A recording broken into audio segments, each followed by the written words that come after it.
kalian. Ya, saya berdoa ini juga memberkati kalian dan menolong kalian juga untuk hidup kalian bisa semakin sungguh-sungguh untuk mengenal Tuhan. Ya, nah sebelum kita masuk lebih dalam, coba kita buka dari Mazmur 42 ya ayat 7a. Nah, kalian bisa lihat juga dalam versi bahasa Indonesianya ya. Di sana dikatakan Samudra Raya itu berpanggil-panggilan ya. Coba kita buka dari Mazmur 42 ayat 7.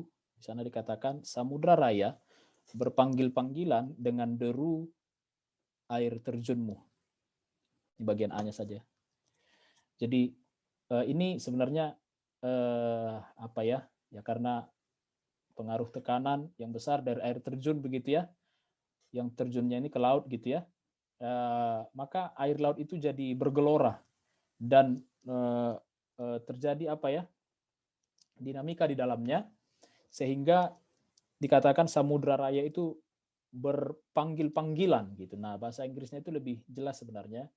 Dikatakan deep called unto deep at the noise of thy waterfalls, water sprout. Ya, jadi kedalaman memanggil kedalaman. Jadi called unto deep. Jadi kedalaman akan memanggil kedalaman.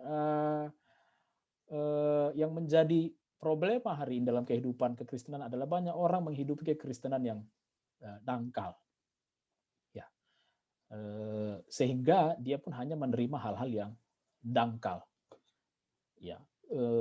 Hal yang sama dengan ilmu, dengan misalnya kita belajar. Kalau kita hanya belajar hal-hal yang merupakan kulit gitu dari satu ilmu, maka kita hanya tahu kulit. Tetapi ketika kita semakin dalam, misalnya kamu mengambil jurusan yang semakin spesifik, maka kamu akan dibawa lebih dalam, mengenal, menggali ilmu itu lebih dalam. Sehingga kamu mendapatkan hal-hal yang dalam. Pikiranmu juga terhadap ilmu itu pun jauh lebih dalam. Dan engkau juga punya kesempatan untuk berinovasi kepada hal-hal yang dalam. Ya, tentu orang-orang yang berinovasi itu adalah orang-orang yang pikirannya sangat dalam dengan ilmu itu. Nggak mungkin dia hanya cuma tahu kali-kali dia bisa menemukan inovasi dalam hal kelistrikan yang sangat mutakhir gitu. Pasti dia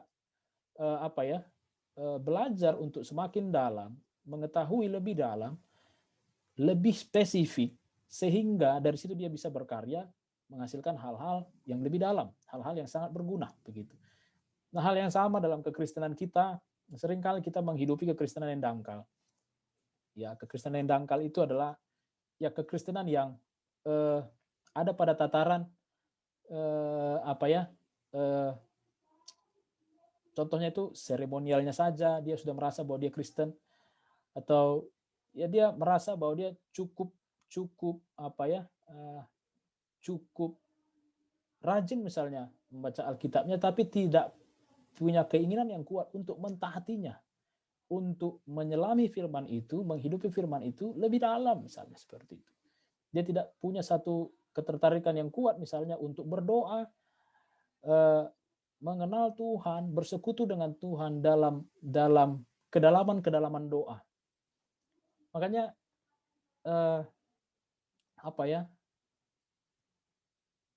kadang orang bisa nggak paham dengan kita gitulah ya. Kenapa ya di Sion sering sekali orang itu bisa menyembah Tuhan, bukan karena, sekali lagi ya, ini bukan karena kesombongan atau apa misalnya gitu ya. Jangan disalahartikan. Misalnya kenapa di Sion kita bisa menyembah Tuhan sampai nangis? Bukan karena Sion lebih rohani dibanding denominasi lain gitu. Bukan. Tetapi ketika kita mencoba untuk mengenal Tuhan dan mengekspresikan penyembahan kita kepada Tuhan, kita betul-betul dibawa ya, terhanyut begitu, sehingga kita begitu dinamis gitu menyembah Tuhan. Jadi hati kita yang tahu kenapa kita seperti itu, di kedalaman hati kita. Bukan berarti rekan-rekan misalnya yang berdoa dengan hikmat tidak lebih rohani dibanding orang-orang yang sangat ekspresif, tidak. Karena mereka yang tahu isi hati mereka yang tahu kedalaman doa mereka itu, kayak gitu. Jadi dari mana kita tahu dalamnya kehidupan rohani mereka? Kita lihat juga dari bagaimana mereka tegar, stabil, kuat dalam menghadapi mungkin permasalahan hidup, pergumulan hidup. Nah, hati kita ini yang perlu kita telisik. Gitu. Dalam setiap pembelajaran firman, doa, dan lain sebagainya. Apakah kita betul-betul memaksudkan itu semua atau sekedar ya pada tataran luaran begitu? Merenungkan kekristenan yang kehidupan kekristenan yang dalam ini memang adalah satu pergumulan bagi abang pribadi, karena saya rindu hidup kekristenan saya dalam gitu. Saya ingin mengenal Tuhan dalam setiap langkah hidup saya. Kalau saya hari ini full time, saya cuma satu tujuannya, yaitu supaya saya lebih lagi mengenal Tuhan, lebih lagi mengenal Yesus. Ya, di dalam kematiannya dan dalam kebangkitannya. Aku ingin sekali lagi seterusnya semakin bertambah-tambah pengenalanku akan Tuhan. Betul, kerinduan untuk jiwa-jiwa diselamatkan, untuk anak-anak muda dibangkitkan, itu adalah kerinduan yang sangat besar di hati ini. Tetapi yang paling ultimate adalah bahwa saya merindukan untuk saya mengalami Yesus lebih dan lebih lagi. Saya ingin mengenal Dia lebih daripada yang saya kenal dulu gitu. Ya, saya ingin mengalami hal-hal yang lebih besar, lebih dalam daripada yang sudah pernah saya alami sebelumnya. Bukan karena saya bosan, tapi karena saya haus akan Tuhan. Saya kagum akan Tuhan. Saya rindu menggali lebih dalam. Ya, kalau kita senang akan sesuatu, hobi sama sesuatu, pasti adik-adik suka ngulik kan di situ. Betul nggak? Kamu misalnya hobinya gitar. Kalau abang mungkin diragukan lah ya, hobiku gitar, karena skillku nggak nambah-nambah, cuma sampai di situ aja, sampai apa ya, merambas-rambas. Tapi yang betul-betul hobinya di sana, dia pasti ngulik ya. Dia betul-betul pelajarin gitu, dan sampai dia bisa melakukan hal-hal yang gila gitu. Misalnya kalau di YouTube tuh ya, abang senang sama ada seorang namanya Alip Bata, kalau kalian tahu ya, itu lagi trending. Wah, saya senang kalau dia main gitar, karena walaupun enggak se-skillful pemain gitar yang lain, tapi dia punya kedalaman dalam bermain gitar, dia punya rasa. Dan itu sering buat saya terhanyut. Nah, begitulah ya. Jadi kalau kita hobi, pasti kita ngulik, pasti kita ingin lebih dalam, pasti kita ingin sesuatu yang kita sukai, kita hobi, kita cintai, pasti mendorong kita secara natural untuk mengenalinya, menyelidikinya lebih dalam. Kalau saya senang sama seorang wanita misalnya, tentu saya akan mencari tahu lebih dan lebih lagi. PDKT itu apa sih? Ya, itu kan satu tindakan untuk mencari pengenalan yang lebih dalam akan seseorang itu. Itulah itu PDKT sebenarnya. Kamu menjadi apa ya, paparazzi, secret gitu dalam apa ya, hidupmu seperti kamera pengawas gitu yang melihat dia, karena nggak tahu ya kenapa ya, aku tertarik aja melihat dia gitu, memperhatikan gerak langkahnya aja. Padahal kalau melangkah ya kayak gininya orang melangkah, emang orang lain beda langkahnya, dia kan nggak jalan ke samping, jalannya tetap juga lurus ke depan gitu, nggak kayak kepiting. Tapi kenapa ya, something different gitu, suka aja gue. Kalian yang suka sama seseorang pasti kan bahkan sampai ke level jalan kakinya itu bisa kamu nikmati, maksudnya menikmati ini apa ya, bisa saya selidiki gitu. Aduh, kok langkah kakinya ini indah banget ya. Cara melangkahnya itu, setiap melangkah dia kanan duluan, bisa sampai kayak gitu. Kadang kita pikir ngapain sih, lebay banget lu. Tapi itulah ya, karena kita sedang menyukai hobi. Betul nggak sih?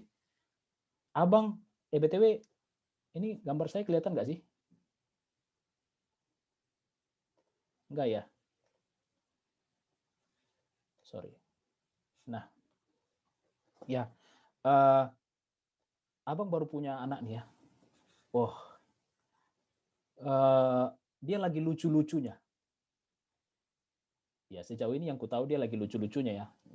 Pasti ke depan dia tetap akan lucu-lucunya, nggak mungkin jadi berkurang lucunya. Tapi ya, ini bahasa abang lah, sekarang lagi lucu-lucunya. Dibanding waktu dia bayi, lucu sih. Tapi entah kenapa setiap hari ku bilang, ini lucu-lucunya yang ini. Besok ku bilang, yang ini nih lucu, paling lucunya ini. Besok ku bilang, kenapa ya? Karena cintaku bertumbuh terhadap anakku ini setiap hari. Aku merasakan satu satu kerinduan untuk memperhatikan dia lebih teliti, lebih dalam, dan aku puas gitu loh. Anehnya ya, aku bisa puas melihat rambutnya yang nggak banyak itu aja gitu ya, cuma segini gitu. Kenapa aku puas banget ya? Padahal rambutnya nggak setebal anak-anak lain. Tapi hanya karena abang mengasihi anak saya. Saya mencintai dia. Bagaimana dia bertingkah gitu. Saya lihat kukunya, kayak mana bentuk jempolnya ini, mana lebih panjang, telunjuk atau jari tengah. Oh, ternyata telunjuknya lumayan panjang gitu. Biasanya jari tengah kita yang lebih panjang. Saya lihat di kepalanya, aku perhatikan detil. Karena aku mengasihi anakku. Saya lihat di kepalanya itu ada pusarannya itu 2 ternyata. Biasanya kan orang 1 ya. Dia punya 2 pusaran. Wah, ini maksudnya apa Tuhan? Saya Google loh, maksudnya 2 pusaran ini apa? Apakah dia nanti begini begitu gitu ya? Jangan-jangan ada karakter khusus yang akan diterima. Saya mendalami anak saya. Saya mendalami dia. Jadi siapa yang paling tahu anak saya selain Tuhan ya? Pasti orang tuanya. Yang paling paham ilmu tentang leoralogi ya, namanya leora ya. Jadi deep call unto deep, kedalaman akan memanggil kedalaman ya. Oke. Sudah ini enggak ya? Lanjut enggak slide-nya? Nah, kenapa penting keintiman? Jadi pertama ya karena manusia itu diciptakan pada mulanya adalah untuk berelasi dengan Tuhan. Sesimpel itu. Jadi manusia ini dengan semua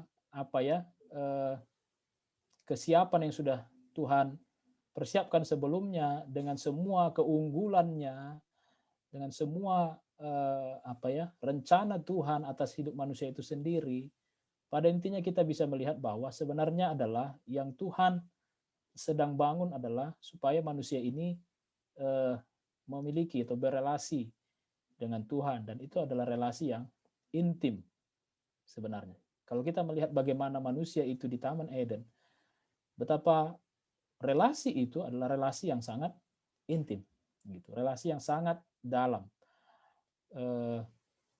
Ketika manusia diciptakan menurut gambar dan rupa Allah, jadi Kejadian 1 ayat 26 itu bukan berarti maksudnya Tuhan itu ya kayak gini lah ya, ada hidungnya, ada matanya atau apa. Ini kan satu gambar bahwa kita memiliki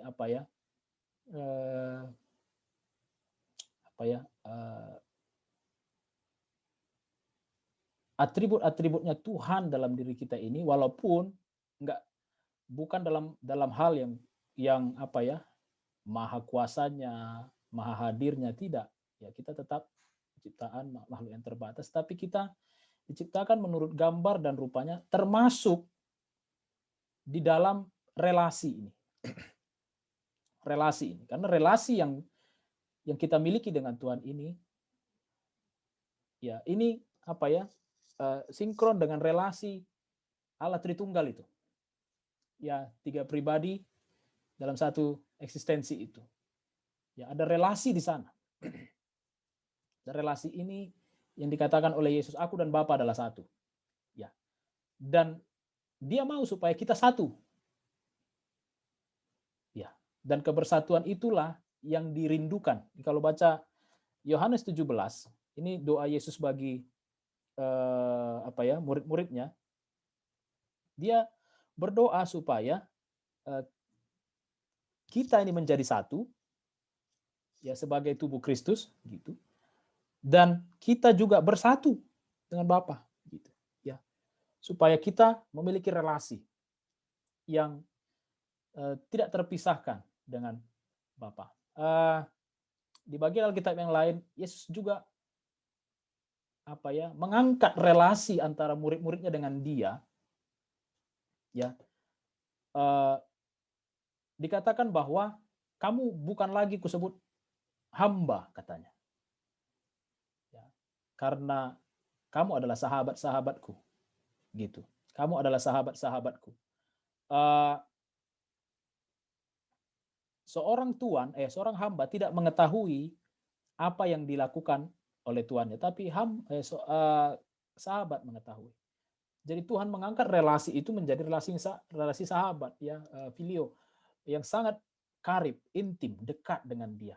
Sehingga apa yang ada dalam hati Tuhan Yesus itu akan nampak jelas bagi murid-muridnya. Jadi ada suatu hubungan akuntabilitas yang sangat luar biasa. Relasi semacam itu, relasi itulah yang Tuhan ciptakan sebenarnya sejak mulanya untuk kita bisa nikmati. Gitu. Rick Warren itu berkata, kekristenan tidak ditentukan dari seberapa lama kita mengenal Tuhan, tetapi seberapa dalam kita mengenal Tuhan. Seberapa dalam. Kedalaman ini begitu sentral, begitu penting. Ya. Seberapa dalam kita mengenal Tuhan ditentukan dari keintiman kita dengan Tuhan tentunya, hubungan kita dengan Tuhan. Dan keintiman ini menjadi menjadi kunci untuk menolong kita menjalani kehidupan kita di bumi dan memperlengkapi kita kepada keinginan Tuhan untuk membawa kita semakin serupa dengan Kristus. Jadi keintiman ini adalah porosnya, ada jalannya gitu ke level kehidupan yang lebih baik dari saat ini. Ini penting bagi pertumbuhan rohani. Jadi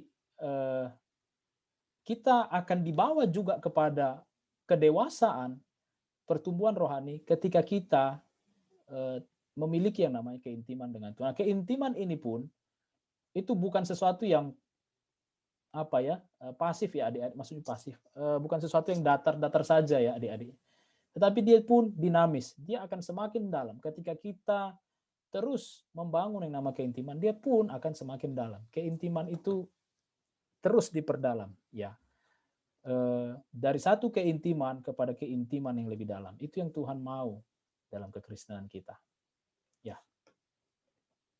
Nah, setelah manusia jatuh dalam dosa, maka relasi itu hilang. Itu kita sudah pelajari, kita sudah tahu. Ya, yang memisahkan kita dari Tuhan adalah dosa-dosa kita, pelanggaran kita katanya. Sehingga kita enggak bisa melihat Tuhan begitu. Kita enggak bisa melihat rencana Tuhan dalam hidup kita. Kita tenggelam dalam dosa. Nah, Efesus 2 ayat 5, dalam kehidupan yang telah dimerdekakan ini, dibarui oleh kebenaran ini, dikatakan bahwa kita ini telah dihidupkan. Kita dia telah menghidupkan kita bersama-sama dengan Kristus. Jadi kita ini telah dihidupkan bersama-sama dengan Kristus.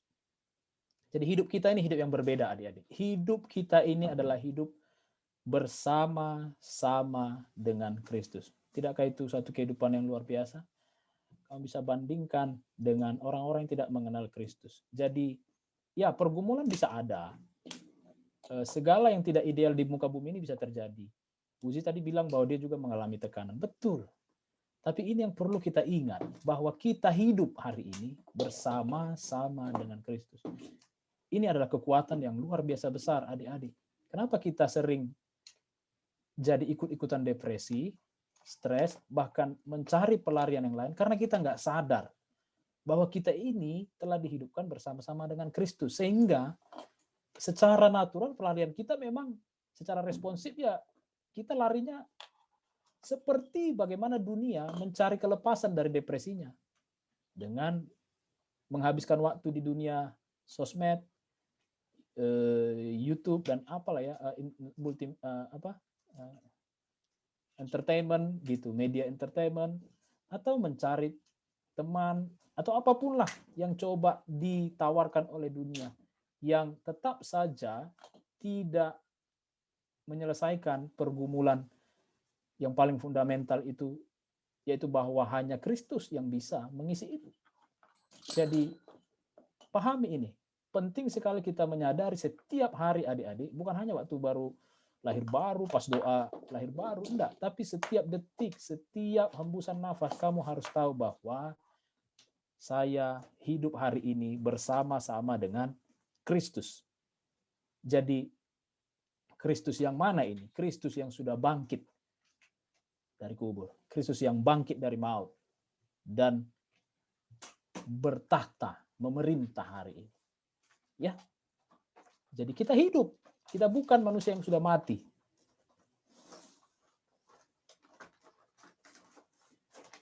Together with Christ, ya, kata bahasa Inggrisnya itu luar biasa. Together with Christ.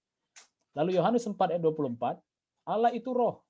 Ya, ini harus dipahami juga bahwa Allah itu roh, dan barang siapa menyembah Dia harus menyembahnya dalam roh dan kebenaran. Ya. Kita dipanggil untuk menyembah Dia di dalam roh dan kebenaran. Jadi rencana Allah yang semula sejak manusia diciptakan itu dipulihkan kembali supaya kita berelasi dengan Tuhan. Satu keistimewaan, satu kehormatan besar bahwa kita manusia, terlebih orang-orang percaya, kita murid-murid Kristus ini diberi karpet merah begitu untuk bisa datang kepada Dia dan menyembah Dia dalam roh dan kebenaran. Kita punya kehidupan rohani dan kita juga punya kebenaran sehingga kita bisa datang kepada Dia yang adalah roh dan kebenaran itu. Kita bisa datang berhadapan dengan Tuhan dan menikmati Tuhan. Kita bisa intim dengan Tuhan. Saya percaya sekali bahwa orang yang betul-betul mengalami keselamatan itu pasti hatinya itu adalah hati yang mencintai Tuhan, mengasihi Tuhan.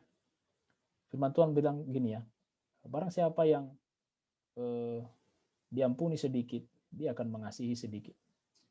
Barang siapa yang diampuni banyak, dia akan banyak berbuat kasih, dia akan banyak mengungkapkan kasihnya, dia akan selalu berterima kasih. Nah, saya suka dengan ada sebuah pujian gitu ya, dia judulnya I'm Forever Grateful. I'm Forever Grateful. Lagunya Ken Henry ya, zaman dulu lah ya. I'm forever grateful for the Lord. Jadi saya cuma bisa bilang begini, bahwa selamanya aku akan bersyukur, berterima kasih kepada Yesus. 1000 kali aku berterima kasih itu nggak cukup. Saya akan terus berterima kasih kepadanya untuk yang ke-1001, ke-1002. Setiap hari hembusan nafasku ini adalah rasa terima kasihku untuk Tuhan. Pengabdian hidupku ini, pemberian hidupku ini, apa yang bisa saya lakukan ini, itu adalah karena saya selamanya akan berterima kasih kepada Tuhan, bersyukur kepada Tuhan. Dan karena rasa terima kasih yang sangat besar ini, aku begitu mencintai Tuhan. Aku menjadi begitu mengasihi Tuhan. Karena ya bahasa Indonesianya utang budi ya, tapi aku nggak tahu bahasa apa bahasanya. Sebenarnya lebih dalam sebenarnya yang kita alami ini dari hutang budi. Sehingga karena hutang budi itu kita menjadi jatuh cinta kepada Dia. Dan itu membuat saya rindu akan Tuhan gitu. Ingin, kalau kita hobi tadi ya, aku ingin ngulik ini yang ku hobi ini. Nah, saya ingin gitu, mengenal Dia, menikmati Dia, dipuaskan hanya karena aku melihat Dia, memandang Dia, bahkan mengetahui, menyelami isi hatinya, mengetahui, menyelami kedalaman-kedalaman hati Yesus. Itu adalah kehidupan bagi kita. Itu adalah segala-galanya. Itu adalah kekuatan. Itu adalah hidup saya. Itulah tujuan kehidupan. Itulah tujuan kekristenan saya. Tujuan kekristenan saya lebih dalam daripada sekedar diberkati secara materi. Lebih dalam daripada itu.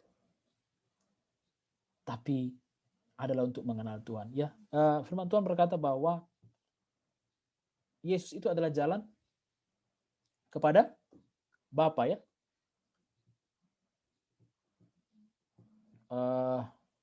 Coba kita buka Yohanes 14 ayat 6. Ini nggak ada di sini ya. Kata Yesus kepadanya, akulah jalan. Ya, I am the way. Akulah jalan dan kebenaran dan hidup. Tidak ada seorang pun yang datang kepada Bapa kalau tidak melalui aku. Jadi ini membangun Yohanes 4 ayat 24 ini. Allah itu roh. Dan barang siapa menyembah dia harus menyembahnya dalam roh dan kebenaran di dalam Yesus. Di bagian Alkitab yang lain dikatakan firman-Mu adalah kebenaran. Maka di dalam pengenalan kita akan firman Tuhan dan di dalam Kristus, ya kita telah hidup hari ini bersama-sama dengan Kristus, maka kita punya jalan. Yesuslah jalan dan kita punya akses untuk datang kepada Bapa. Dengar baik adik-adik ya. Ada yang lebih dalam dari sekedar surga yang sudah digambarkan oleh Alkitab. Betul ya, di surga itu ada kemuliaan, kita bersama-sama dengan para malaikat di sana, bersama-sama dengan semua orang kudus akan bersama-sama dengan Tuhan di kekekalan. Nah, tetapi dikatakan di sini bahwa Yesus itu adalah jalan kepada Bapa ya. Enggak dikatakan akulah jalan ke surga. Walaupun Yesus adalah jalan ke surga ya. Tapi dia sedang, ayat ini, khusus teks ini, Yohanes 14 ayat 6, ini sedang memberi satu impresi yang lebih dalam. Bahwa keselamatan itu adalah ketika kita dipulihkan relasi kita dengan Bapa. Kita punya akses dengan Bapa. Yang memisahkan kita dengan Bapa adalah dosa, kan begitu ya. Jadi keselamatan itu lebih dalam artinya dibandingkan kita jadi masuk surga. Gitu. Ada seseorang yang aku mendengar dia berkhotbah begini. Dia menafsirkan satu perikop di Alkitab mengenai Sadrak, Mesak dan Abednego ini ya, waktu Sadrak, Mesak, Abednego ini dilemparkan ke mana itu? Tungku ya, sumur ya, pembaraan yang menyala-nyala itu ya, dapur api namanya ya. Dan itu katanya panasnya bukan main. Nah, dapur api ini kan biasanya dipakai orang untuk apa? Melelehkan logam kan? Karena pada zaman itu teknologi logam sudah lumayan lah ya pada zaman Sadrak, Mesak, Abednego itu. Nah, dan itu katanya bahkan dipanaskan sampai 7 kali. Coba bayangkan ya, algojo yang diperintahkan untuk mengecek aja belum masuk, entah berapa meter nggak tahu lah saya. Hangus, terbakar kan? Tetapi Sadrak dan Mesak dan Abednego ini tidak, itu terbakar di dalam itu. Dan ada yang ajaib, bahkan saksi dari luar itu jelas melihat, katanya Alkitab menuliskan bahwa ada sosok lain yang menyertai mereka. Betul ya? Nanti kalian carilah di Alkitab. Ini karena saya teringat aja. Ada sosok lain yang menyertai dia. Jadi ada manusia keempat di sana. Dan rupanya kata firman Tuhan itu seperti anak dewa. Ya, ada Jehovah Adonai. Ya, kalau orang Israel itu kalau menyebut Tuhan itu selalu Adonai. Ya. Tuannya. Ada penyertaan Allah di sana. Dan dia bilang begini, dapur api berubah menjadi surga bagi anak-anak Tuhan. Karena ada Yesus di sana. Karena ada Tuhan di sana. Jadi, akulah jalan kepada Bapa, kata Yesus. Nah, saya percaya dalam kehidupan atau bumi yang sudah seperti neraka ini, kita bisa merasakan surga itu karena ada Bapa bersama-sama dengan kita. Tetapi kalau di surga nggak ada Bapa, saya pun nggak mau ke surga. Kira-kira begitulah ekstrimnya ya. Tapi tujuan saya adalah saya ingin bersatu dengan Bapa. Saya rindu untuk memuliakan Dia, menyenangkan Dia. Nah, Allah itu roh dan barang siapa menyembah Dia harus menyembahnya dalam roh dan kebenaran. Ya, sambil abang dipantau ya, Dek, waktunya ya. Supaya aku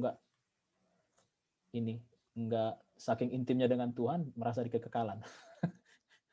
Canda ya. Nah, 2 Samuel 3 ayat 32 sampai 34. Ini cerita tentang Abner, salah seorang dari pahlawan perwira ya. Ketika orang menguburkan Abner di Hebron, maka menangislah raja. Maksudnya Daud itu nangis dengan suara nyaring pada kubur Abner. Dan seluruh rakyat pun menangis karena Abner, raja mengucapkan nyanyian ratapan ini. Apakah Abner harus mati seperti orang bebal? Tanganmu tidak terikat dan kakimu tidak dirantai. Engkau gugur seperti orang gugur oleh orang-orang durjana. Dan seluruh rakyat itu makin menangis karena dia. Abner ini siapa? Abner ini penting waktu itu ya, di kerajaan Israel pada waktu itu ya. Jadi matilah Abner ini, dan Daud menyesali kematiannya Abner ini. Kenapa? Nanti abang jelaskan di slide selanjutnya. Jadi Abner ini membuat Daud meratap. Dia bilang, Abner, Abner, kenapalah kau harus mati seperti orang bebal? Yang artinya dia nggak harus mati dengan cara seperti ini, gitulah kira-kira. Nah, abang jelaskan di sini. Abner ini adalah panglima perang dari Raja Saul. Ya, sebenarnya dia adalah panglima perang dari Raja Saul. Dan pada saat kejadian yang tadi itu sedang terjadi yang namanya shifting, transisi dari pemerintahan Saul kepada Daud. Nah, pada saat itu Daud juga mengangkat panglima perangnya bernama Joab. Ya, ini Joab. Dan mereka ada latihan bersama. Ya, ini seperti biasa lah ya, antar Amerika dengan Korea ada latihan militer bersama. Nah, antar pasukannya Saul dipimpin oleh Abner dan pasukannya Daud dipimpin oleh Joab. Mana tadi? Nah, pada saat latihan tersebut, nah ini ada kecelakaan. Misael adiknya Yoab ini ya tertusuk dan sampai mati gitulah ya oleh Abner secara nggak sengaja. Nah, pada zaman itu, pada zaman Taurat itu ada hukum yang mengatakan bahwa ini di bilangan ya, nyawa harus diganti dengan nyawa. Lalu Joab menuntut nyawa Abner dan membunuhnya gitu. Oke, kira-kira begitu ceritanya matinya Abner ini. Nah, ayat di atas tadi menceritakan Raja Daud dan seluruh rakyat menangisi kematian Abner karena dia mati seperti orang bebal. Jadi, kenapa dikatakan seperti orang bebal? Karena ini nih, pada masa itu ada peraturan yang mengatakan bahwa jika seseorang membunuh orang lain tanpa sengaja, kata kuncinya tanpa sengaja ya, orang tersebut boleh masuk ke dalam satu kota yang ditetapkan sebagai kota perlindungan. Di kota tersebut orang yang membunuh secara tidak sengaja bisa tetap beribadah kepada Tuhan dan mendapatkan perlindungan, ya perlindungan secara hukum dan lain sebagainya. Jadi para penuntut darah ini tidak bisa seenaknya membunuhnya. Itulah namanya kota perlindungan. Nanti kalian cari di Alkitab, search aja itu kota perlindungan ya. Jadi kalau kita menyembah Yesus, kaulah kota perlindunganku, harus tahu ya itu ada ayatnya. Gitu. Jadi ada selalu ada kota perlindungan di setiap wilayahnya orang-orang Israel. Nah, nanti contohnya ya. Contohnya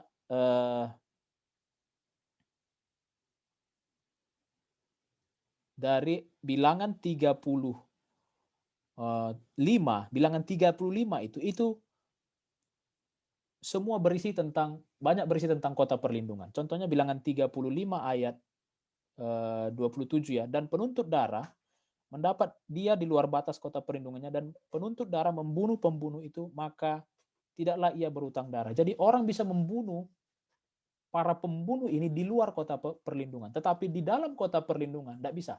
Ini kota perlindungan namanya. Gitu. Bilangan 35 ayat 28, sebab pembunuh itu wajib tinggal di kota perlindungan sampai matinya imam besar. Gitu. Kota perlindungan ini adalah apa ya? Keselamatan sebenarnya bagi Abner. Abner ini bisa diselamatkan. Ya. Kalau dia lari sebenarnya ke kota perlindungan itu. Gitu. Nanti coba baca adik-adik ya, bilangan 35 ayat 11-nya. Ya. Kalau kalian buka Alkitab di sana, coba baca ya ayat 11-nya. Di sana dikatakan, maka haruslah kamu memilih beberapa kota yang menjadi kota-kota perlindungan bagimu, supaya orang pembunuh yang telah membunuh seseorang dengan tidak sengaja dapat melarikan diri ke sana. Sebenarnya Abner ini nggak harus mati dengan cara ini, kira-kira begitulah, makanya Daud sampai nangis. Abner sebenarnya bisa menyelamatkan diri gitu. Nah, refleksinya adalah dalam kehidupan kita hari ini, Yesuslah kota perlindungan kita, amin. Kita punya kota perlindungan, adik-adik. Banyak yang membunuh kau misalnya. Banyak yang membunuh kerohanianmu. Banyak. Tekanan bisa. Pria atau wanita yang salah bisa. Cinta yang salah bisa. Atau pride. Dan semua hal lah. Ada banyak sekali hari ini. Dunia ini makin gila lah. Apalagi sosial media. Kalian tahulah apa yang maksudnya. Kita hidup di dunia yang sama. Apalagi di tengah-tengah pandemi ini. Ada banyak yang bisa membunuh kita secara rohani. Nah, Yesus menjadi sekian sentral dalam kehidupan Kristen di akhir zaman ini seharusnya. Tapi seringkali orang justru kehilangan kesadaran bahwa dia bersama-sama dengan Yesus. Sehingga kehidupan kekristenannya itu begitu dangkalnya, begitu instabilnya, dan mudah goncang, mudah patah, keropos, dan lain sebagainya. Kenapa? Karena dia tidak memiliki kedalaman dengan Kristus. Intimacy with God. Itu. Kita menghadapi begitu banyak tuntutan, tekanan, ancaman dari sekitar kita. Nah, ini bisa membuat kita habis, bahkan mati. Dan kalau kita tidak berlari ke kota perlindungan, kita bisa betul-betul kandas deh. Bisa betul-betul kandas. Makanya berlindung setiap hari di dalam Kristus. Kita perlu berkomunikasi dan memiliki hubungan yang intim dengan Tuhan. Salah satu privilege atau keuntungan dari kota perlindungan yang dirancang Tuhan di setiap bagian di Israel itu. Jadi setiap daerahnya Efraim, daerahnya Yehuda, daerahnya ini harus ada kota perlindungan. Supaya orang-orang itu tetap bisa menyembah Tuhan. Itulah tempatnya kota perlindungan itu. Nah, Yesus adalah kota perlindungan. Jadi kota perlindungan ini adalah tipologi dari Yesus yang akan datang. Dan Yesus yang hari ini menyertai kita. Ada teladan yang perlu kita belajar juga. Pertama-tama itu Yesus. Ya. Teladan. Nah, di Markus 1 ayat 35 sampai 38, di sini dikatakan, pagi-pagi benar waktu hari masih gelap, dia bangun dan pergi keluar. Dia pergi ke tempat yang sunyi dan berdoa di sana. Tapi Simon dan kawan-kawan menyusul dia. Waktu menemukan dia, mereka berkata, semua orang mencari engkau. Ya, ini profetik ini. Memang seluruh dunia mencari Yesus. Kita harus sadari ini, dek. Jawabnya, marilah kita pergi ke tempat lain, ke kota-kota yang berdekatan supaya di sana juga aku memberitakan Injil. Nah, gitu ya. Lalu pergi dia memberitakan Injil dan mengusir setan. Ini pagi-pagi benar, waktu hari masih gelap ya. Jadi pagi-pagi benar ya adik-adik, bukan benar-benar pagi, beda itu. Kalau benar-benar pagi udah bersinar matahari. Kalau pagi-pagi benar ini belum bersinar matahari. Gitu. Ya. Dia pergi gitu. Nah, kalau kalian baca di Markus 30 sebelum Markus 35 ini, sebelumnya Yesus ngapain? Dia habis menyembuhkan orang sakit, memberitakan Injil, menyembuhkan ibu mertuanya Petrus, gitu-gitulah ya. Dan makin banyak, makin malam itu makin banyak orang. Dan dia menyembuhkan tuh orang sakit itu sampai malam. Bahkan dikatakan dibawalah seluruh penduduk kota kepada Yesus. Bayangkan itu. Kamu retreat melayani 2-3 orang aja, 2-3 hari 2 malam yang mengubahkan hidup itu. Bagi konselor kan 3 hari 2 malam yang menghabiskan tenaga. Betul kan? Capek kan retreat? Pernah nggak melayani retreat ya? Pasti pernah ya. Mendoakan orang. Itu capek bukan main deh. Nah Yesus berapa orang dia sembuhkan? Tumpang tangan, mengusir setan. Dan makin malam makin banyak seluruh penduduk kota katanya. Sampai bermalam di depan rumah itu. Dan pastilah Yesus tidurnya itu larut. Ya kan? Dia mengasihi jiwa-jiwa itu. Tapi pada akhirnya karena dia adalah manusia seperti kita juga, dia butuh tidur. Badannya itu lelah. Dia terbatas. Dia tidur. Kira-kira berapa jam lah Yesus tidur dengan letih yang luar biasa itu.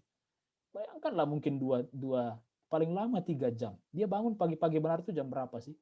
Ya sekitar jam 2, jam 3 deh itu bangunnya. Jam 4 itu udah mulai rame. Orang aja udah jualan di pasar jam 4. Ini pagi-pagi benar. Betul? Dia bangun gitu. Aku aja, ini jujur ya, kita aja habis retreat kan pulang. Habis sesi. Pasti kau tidurnya itu lama kan. Sampai betul-betul kembali energimu barulah kalau lega lagi, segar. Iya kan? Ya, tapi Yesus ini coba bayangkan.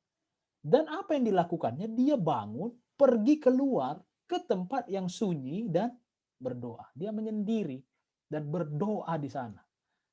Wow, ini luar biasa. Yesus, juru selamat ini. Mesias itu. Dia sepenting inilah doa ini bagi Yesus. Gitu. Nah, dengar baik ya, Yesus berdoa di sini bukan sekedar dalam rangka untuk memberikan teladan bagi murid. Enggak. Ini Yesus berdoa karena memang Yesus memang perlu berdoa. Sungguh perlu berdoa. Karena kalau tidak dia berdoa, maka dia akan kolaps. Dia akan kolaps. Dia perlu dipenuhi, dia perlu dipuaskan, dia perlu disegarkan di dalam hadirat Tuhan hari lepas hari, di tengah-tengah pelayanan yang padat itu. Itulah kekuatannya. Itulah yang menopang dia setelah pelayanan yang besar. Simon mencari dia kenapa ini? Tapi Simon dan kawan-kawan mencari dia kenapa? Karena orang pasti menggedor pintu rumah. Yesus mana? Kok nggak ada? Simon jadi pusing, panitia acara. Waduh, mana nih? Pembicaranya nggak ada. Panitia bingung. Larilah Simon, dicari-carinya lah Yesus kemana? Ternyata di satu taman. Lalu dia lihat Yesus. Lu kok di sini sih? Semua orang nyari kamu gitu. Kok malah bisa sendirian di sini? Simon bingung gitu. Seolah-olah Yesus ini tidak mengasihi jiwa-jiwa yang terhilang itu. Padahal kita tahu, tidak ada pribadi yang lebih mengasihi jiwa-jiwa yang terhilang ini lebih daripada Yesus. Betul? Yesus datang untuk mencari dan menyelamatkan hilang. Tetapi lihat deh, dengar baik, baca baik, mengerti dengan baik, pahami dengan baik adik-adikku, bahwa persekutuan Yesus dengan Bapa itu begitu sentral, begitu penting, begitu fundamental, menopang dia menyelesaikan panggilannya. Amin. Amin. Ya, Yesus berdoa di sana bukan hanya sekedar untuk menjadi teladan, tetapi karena memang dia betul-betul perlu berdoa. Itulah kenapa malam sebelum dia diserahkan juga, dia berdoa. Begitu penuh pergumulan di Taman Getsemani. Amin. Baru setelah dia dipulihkan, disegarkan, diisi, di-recharge, dia lanjut di ayat 38. Yuk, lanjut. Yuk, lanjutkan panggilan Tuhan. The show must go on. Daniel ini orang luar biasa. Daniel ini mungkin lebih relevan bagi kita ya, karena dia bukan full timer. Daniel ini karyawan. Ya, dia betul-betul orang profesi. Daniel, Nehemia itu bukan full timer murni. Enggak. Yesus mungkin oke lah full timer ya, melayani. Tapi Daniel, enggak, dia karyawan. Dan hebatnya Daniel ini selalu ada di pemerintahan dan sebagai orang penting di tiga kerajaan. Di 3 kerajaan dia ada.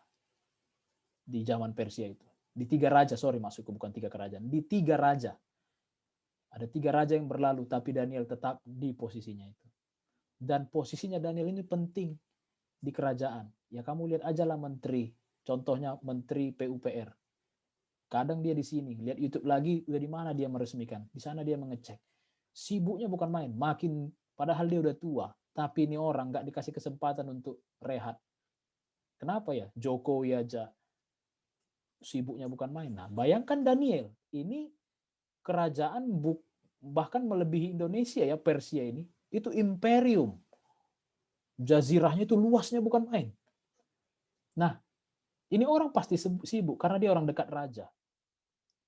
Dan waktu itu orang-orang yang membenci Daniel ini dengan segala cara akhirnya adalah peraturan diterbitkan bahwa semua orang harus menyembah raja Darius gitu.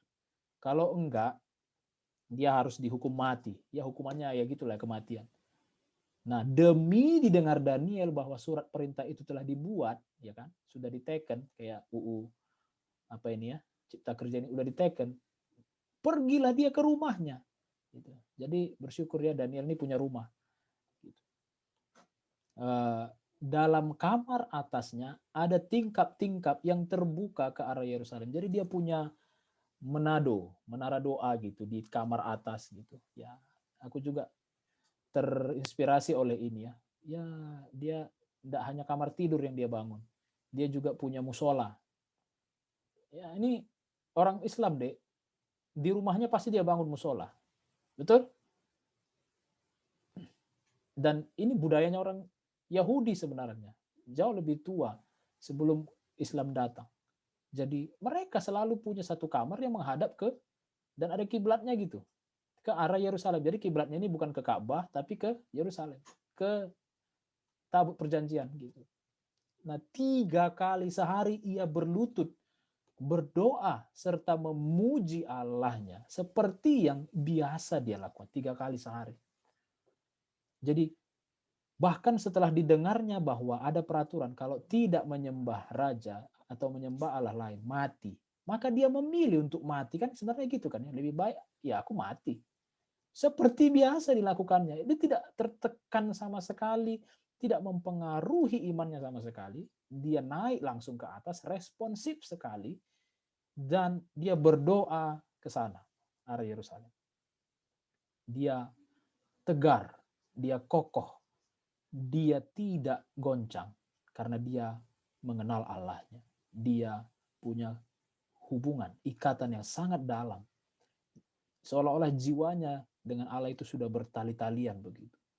Saking kuatnya relasi itu. Adik-adik, aku percaya pergumulan kita lebih dari, nggak lebih lah dari Daniel kan. Nggak ada kan yang gara-gara tekananmu itu harus dilemparkan kamu ke gua singa kan. Nggak kan ya. Kita nggak pernah kan masuk ke gua singa. Kita pernahnya sih melihat gua singa di taman mini, taman mini, di kebun binatang gitu kan ya.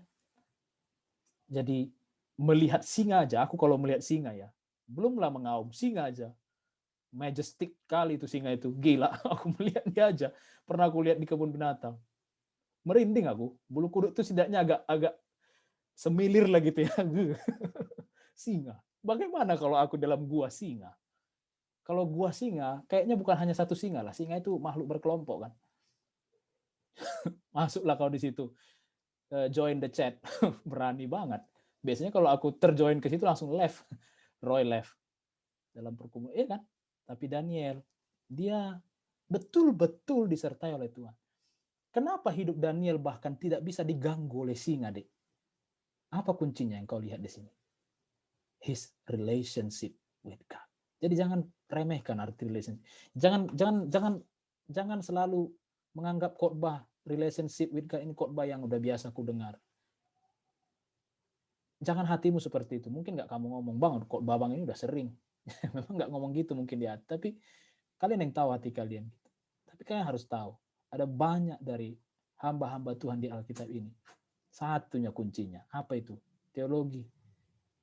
Pujian penyembahan atau apa, tidak. Sebenarnya yang paling sakralnya adalah keintimannya dengan Tuhan. Jadi teologi kita, pengetahuan kita, karunia kita, apapun yang kita punya hari ini, biarlah itu menjadi sarana untuk membawa kita semakin dalam berelasi dengan Tuhan. Itu deh yang mau Abang ajar. Kenapa disindir Tuhan jemaat Efesus yang begitu? Aku pernah share di PD. Yang kuat dengan teologi, yang punya kemurnian doktrinal, yang bahkan tahan menderita. Tekun katanya. Apa kurangnya? Betapa idealnya jemaat ini. Tapi aku mencela kamu. Aku have something against. Aku punya sesuatu yang melawan kamu, yaitu apa? Kamu meninggalkan kasihmu semula. Ini penting. Gitu. Oke. Keintiman dengan Tuhan adalah bahan bakar kehidupan. Ya. Sebentar ya, aku perlu cek chat. Memang kendalanya itu kalau pakai laptop ini susah ya untuk ini. Loh, mana tadi?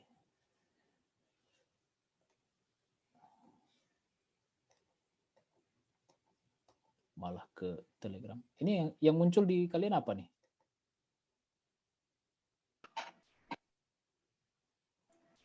Slide-nya sih. Apa, Dek? Slide-nya. Kok dia Abang hang ya? Aduh, udahlah. Oke. Nah, sebentar ya, laptopku ini Tuhan, tolong. Doakan abang ya supaya laptopku bagus. Laptopku jadul soalnya. Udah. Keintiman dengan Tuhan adalah bahan bakar kehidupan. Aku sudah saya jelaskan tadi ya. Nah, keintiman dengan Tuhan juga akan membawa keserupaan. Ya, ini dibaca dengan baik ya. Bukan kesurupan. Keserupaan. Jangan dibaca terlalu cepat. Masa jadi kesurupan.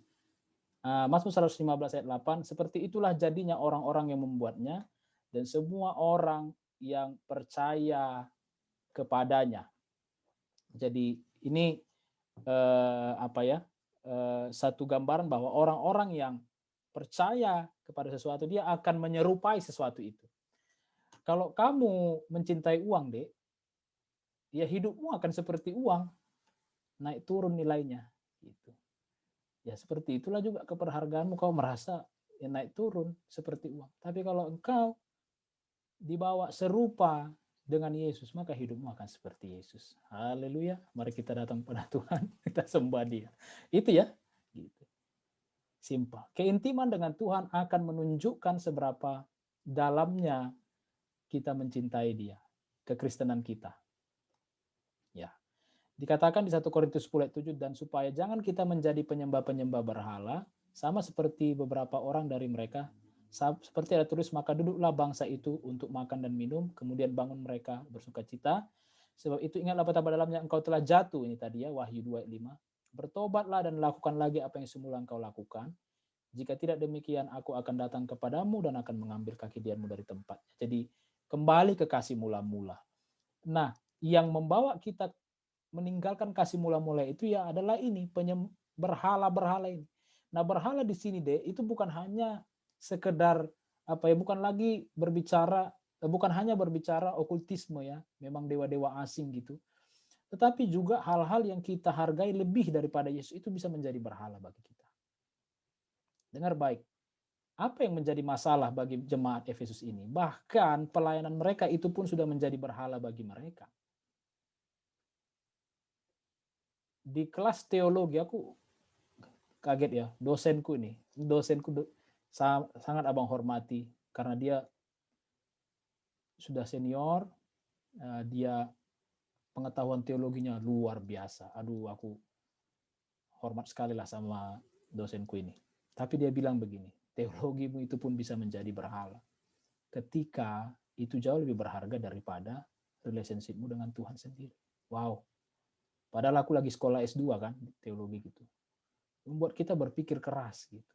Tuhan, tolong supaya kompas saya benar, supaya saya tidak salah arah. Gitu. Saya tidak mau memberhalakan apapun, termasuk kepemimpinan saya. Kepemimpinan ini bisa diambil ini. Tidak ada gunanya ini kalau dipertahankan. Apapun lah semua, karir, harta, dan lain sebagainya. Bersandarlah kepada Tuhan. Ya. Kalau waktu abang sudah mau habis, aku nggak bisa lihat chat ya. Adik-adik langsung interupsi abang ya. Tolong. Oh iya bang, maaf waktunya sudah habis. Sudah habis ya. Makasih deh. Aku nanyanya. Ngapain juga bang tanya jadi tahu habis. Oke, nggak apa-apa. Sedikit ya, ini abang bacakan saja. Supaya kalian bisa lihat ya. Karena ini direkam, nanti aku bisa kirim balik lagi ke grup. Nah, keintiman dengan Tuhan akan memberikan arah dalam kehidupan. Ya, tentu, karena pimpinan Tuhan akan kian nyata atas kita. Tentu, yang paling tahu arah kehidupan kita adalah Tuhan itu sendiri, pencipta kita. Keintiman dengan Tuhan akan memberikan kekuatan yang baru. Jelas ini ayat. Orang yang menanti-nantikan Tuhan mendapat kekuatan baru. Ini implikasinya adalah mendapat kekuatan baru. Seumpama Raja Wali naik terbang dengan kekuatan sayap, berlari tidak menjadi lesu, kok bisa? Menanti-nantikan Tuhan. Ya. Banyak anak muda, banyak pemurid hari ini drop, kehilangan gairah. Kenapa? Sebenarnya masalahnya bukan karena tidak ada pemimpin, atau tidak ada pastoral, tidak ada ini, tidak ada itu, pandemi, lain sebagainya. Ini masalah terutama kok, Dek. Simpel ya.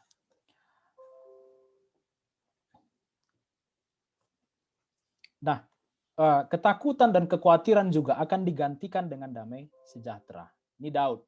Sungguh engkau telah menjadi pertolonganku, dalam naungan sayapmu aku bersorak-sorai, jiwaku melekat kepadamu, tangan kananmu menopang aku. Wow, ini tangan kanan itu bagi kebudayaan Ibrani pada masa itu lambang kekuatan ya. Tangan kanan itu berarti kekuatan Tuhan menopang kita. Ada kekuatan lain yang bisa mengalahkan Tuhan? Tidak ada. Mau kerajaan manapun, Daud itu sebagai raja tentu dia terancam, insecure dia pasti, karena dia raja. Di mana dulu nggak ada PBB ya, jadi bangsa manapun bisa menyerang, dan selalu ada bangsa yang lebih kuat. Dan dia bilang, engkau telah menjadi pertolonganku. Jadi tidak ada ketakutan, akan digantikan dengan damai sejahtera. Kita nggak hidup dalam kerajaan, dek. Kita hidup kita ini tidak seperti Daud yang menjadi raja gitu di kerajaan yang real.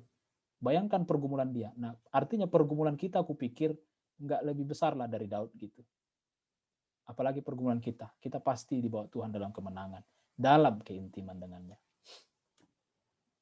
Nah, bagaimanakah kehidupan yang intim dengan Tuhan? Ini dia, kerinduan akan Tuhan.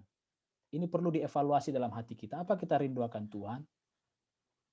Dikatakan mengenai Daud, dia berkenan di hatiku dan melakukan segala kehendakku. Itu kenapa Tuhan senang sama Daud.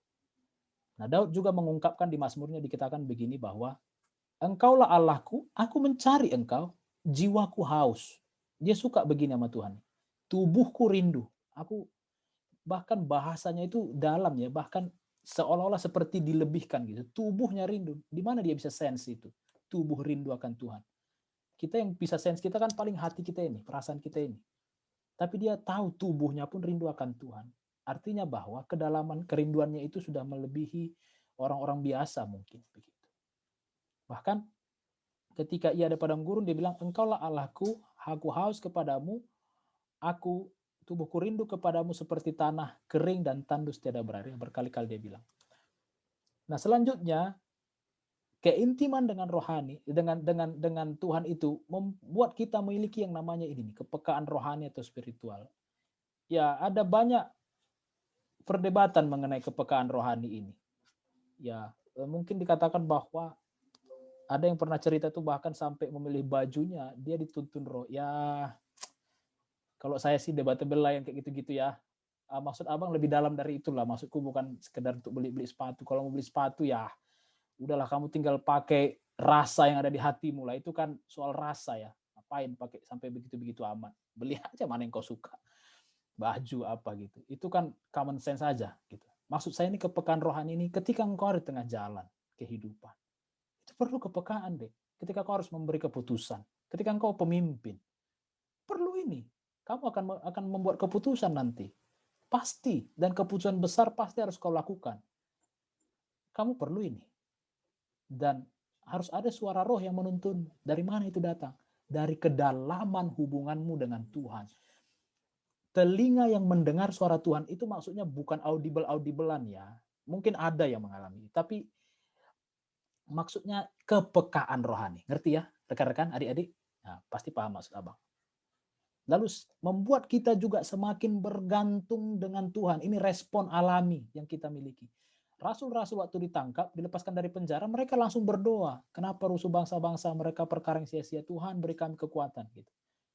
Jadi Daud bilang, aku memandang tempat kudus sambil melihat kekuatanmu. Dan kemudian dia bersandarnya itu melihat kekuatan dan kemuliaan Tuhan. Dan kasih setia Tuhan. Disitulah dia tahu bahwa dia akan terus menang. Lalu apa yang kita alami ketika kita intim dengan Tuhan ini?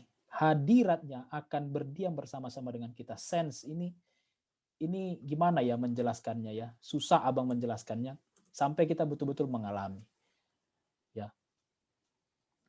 Dikatakan pada waktu itulah kamu akan tahu bahwa aku di dalam Bapakku dan kamu di dalam aku dan aku dalam kamu. Lihat nih relasi ini. Ya. Ini relasi Tritunggal, bahwa aku di dalam Bapakku. Ini relasi Tritunggal. Kamu tahu betapa kuatnya relasi ini kan ya? Adik-adik pahamlah Tritunggal. Kayaknya udah banyak sekali pengajaran tentang Tritunggal ini ya. Tapi bahkan dikatakan dan, ya dia pakai kata kai di sana dalam bahasa Yunani. Kamu di dalam aku dan aku di dalam kamu. Apakah ini memakai kata di dalam yang sama dengan ini? Sama. Dan itu dalam.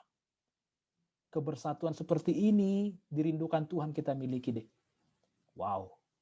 Coba bilang wow dulu. Abang mau lihat wajahnya. Wow. Ini tujuan kita adik-adik. Barang siapa memegang perintahku dan melakukannya, dialah yang mengasihi aku. Dan barang siapa yang mengasihi aku, dia akan dikasihi oleh Bapakku. Lihat ini ya. Dan aku pun akan mengasihi dia. Dan, ini, aku nih suka banget ini. Dan akan menyatakan diriku kepadanya. Come on. Coba ngerti ini. Kamu bisa elaborasi ini. Kamu bisa belajar nanti di rumah. Aku menyatakan diriku. Artinya ada banyak yang disingkapkan ke dalam hidup kita. Haleluya. Akan ada banyak yang akan disingkapkan, dinyatakan. Betul kita punya Alkitab kita punya firman Tuhan, tapi akan ada banyak pengertian yang diberikan kepada kita dari Alkitab itu di dalam keintiman dengan Tuhan. Kita mengerti hal-hal yang dalam. Lalu dikatakan ini, jika seorang mengasihi aku, jika ia menuruti firman-Ku dan Bapakku akan mengasihi dia. Nah ini nih, ini keren ya. Kami, wah, luar biasa ya, akan datang kepadanya. Ini kuat sekali ya, Allah kita itu Allah Tritunggal. Ini kata kunci banget nih. Kami akan datang kepadanya dan diam bersama-sama dengan. Kalau kita lahir baru yang kita tahu bahwa Yesus tinggal di hati kita kan gitu ya. Tuhan Yesus bertahtalah di hatiku begitu. Coba bisa bayangkan Allah Tritunggal semakin dinyatakan dan diam bersama. Aduh, saya nggak bisa bayangkanlah kehidupan seperti apa yang akan kau alami deh.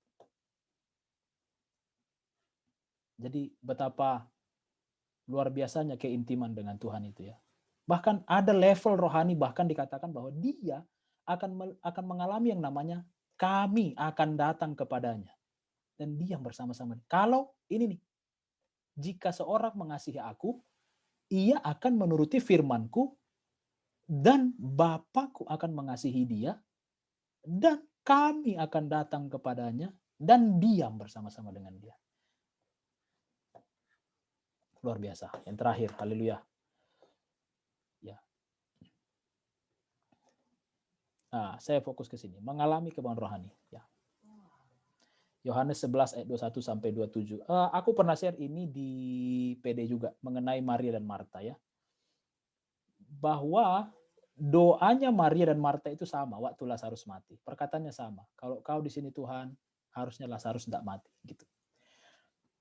Tetapi responnya Tuhan Yesus terhadap teriakannya Marta dengan Maria itu beda.